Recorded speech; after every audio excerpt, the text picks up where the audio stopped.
The year is 122 AD, the edge of the known world. You are 1,800 miles from Rome, on a cold, wet frontier the empire calls Britannia. Before the sun sets tomorrow, you will march 20 miles, carry 60 pounds of iron and grain, and build a wall meant to hold back everything beyond it. You are a soldier of the 6th Legion, and this is your next 24 hours. The horn sounds before sunrise. You wake on a straw mattress in a room you share with 7 other men. Your contubernium, the 8 soldiers you march with, eat with, and if it comes to it, die with. Breakfast is pulse, wheat porridge, maybe hardened cheese, watered down sour wine called posca. You'll burn 4,000 calories today. This won't cover it. You lace your lorica segmentata, 30 pounds of iron plates and leather straps. Your fingers know every buckle in the dark. A loose strap today means a blister by noon and an infection by week's end. Here, 70 miles from the nearest proper hospital, small mistakes compound. And today, small mistakes matter more than usual, because last night a patrol didn't come back. 20 miles in 5 hours, that's the standard, and the standard doesn't care about the rain. On your back, pickaxe, saw, basket, chain, cooking pot, 3 days of grain. The soldiers call themselves Marius mules. Nobody laughs anymore. You pass the wall itself, Emperor Hadrian's new obsession. 73 miles of stone, coast to coast, 10 feet wide, 15 feet high when it's done.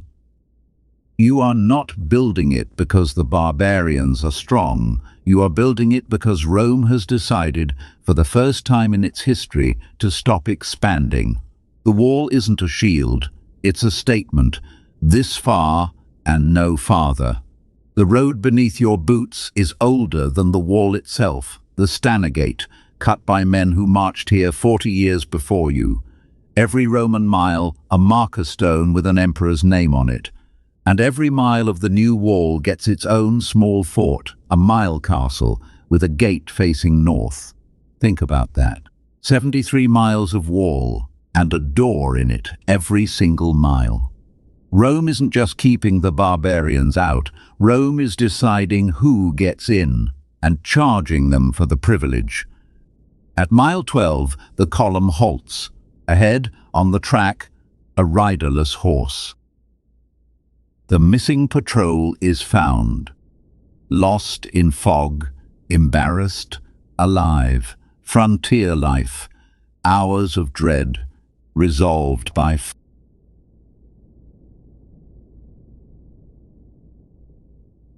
You get back to work. Every legionary is also an engineer. Today your century cuts and lays stone. 400 blocks before dark. The man beside you was a surveyor in Syria. The one behind you built aqueducts in Gaul.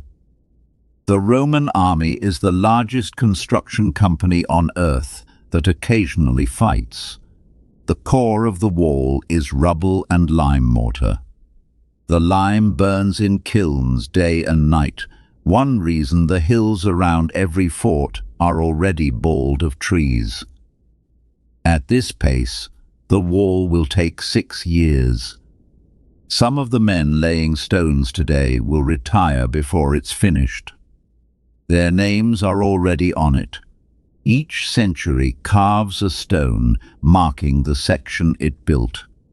2,000 years from now, archaeologists will still be reading those signatures. Your pay? 300 denarii a year, minus deductions for food, boots, the burial club. Yes, you pay into your own funeral fund. Rome thinks of everything. The 6th hour. The work stops. The training does not. twice a day, every day, for 25 years. You face a wooden post with a practice sword twice the weight of the real thing. And you stab, low, short, controlled. No swinging. Swinging is for barbarians and dead men. A gladius kills with 3 inches of point, driven in and twisted. Then the shield wall, you lock your scutum with the men beside you and push against another century until someone's line breaks. When it breaks, you do it again. Your centurion walks the line with a vine staff, the Vegetius, and he uses it freely. He has a nickname, every centurion does. Yours is called "Give me another," because that's what he says when he breaks his staff across a soldier's back. You hate him. You will also, in your first real fight, understand why he exists. Vegetius will write it down a few centuries from now. Their drills were bloodless battles, and their battles were bloody drills. Off-duty, you walk to the vicus, the shantytown that grows outside every fort like moss. Traders, taverns, women, children. Some of those children have Roman noses. Officially, soldiers cannot marry. Unofficially, half your century has a family 50 paces outside the gate. The empire pretends not to see. The men pretend not to care. In 20 years, when you retire with citizenship and a plot of land, that woman and those children become legal overnight. If you live 20 years, your money goes fast here. A jar of sour wine, 2 asses, a loaf of bread, 1, new boots from the cobbler, a week's pay. The traders know exactly when the legion gets paid, and the prices know it too. Rome pays you with one hand and collects with the other. Nobody here is surprised. Tonight, though, the tavern talk is darker than usual. The traders from the north have stopped coming. Before the night watch, 1 hour that makes this life bearable, the bathhouse. Yes, here at the end of the world, in the mud, Rome built baths. Hot floor, steam, cold plunge. You scrape the day off your skin with a curved bronze blade called a strigil. Soap is for Gauls. Around you, the gossip of the entire frontier. Who's up for promotion? Whose woman in the vicus is pregnant? What the traders said about the north. Afterwards, the medicus looks at the cut on your arm. Clean linen. Honey on the wound. It fights the rot. They don't know why, it just works. This small stone room is why you will probably survive 25 years of this. Not the wall, not the gods, plumbing. And one more Roman invention down the corridor, the communal latrine. 20 men, side by side, discussing politics over running water. The empire has no concept of privacy. It does have a concept of sewers. History will remember the legions. It should also remember the sewers. Your shift on the rampart. 4 hours staring north into a darkness so complete it feels solid.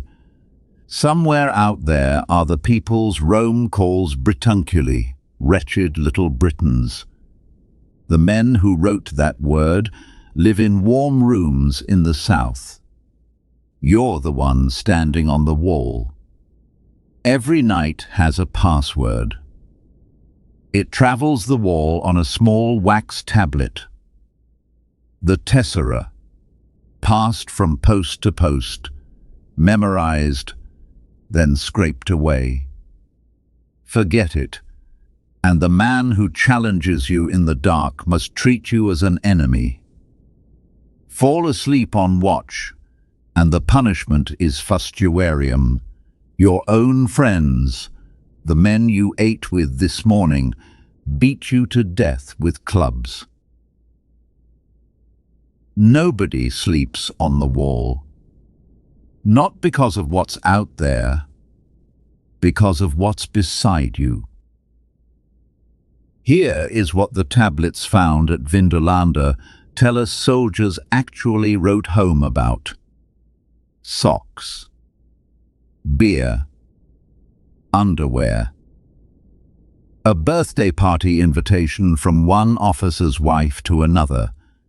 The oldest known Latin written by a woman. the edge of the world, and humanity leaks through every crack in the empire's marble.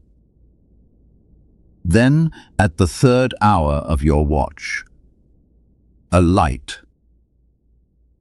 Out there, where no light should be. A shepherd's fire. It's always a shepherd's fire, until the one night it isn't. That's the frontier, not battles, but the grinding weight of maybe.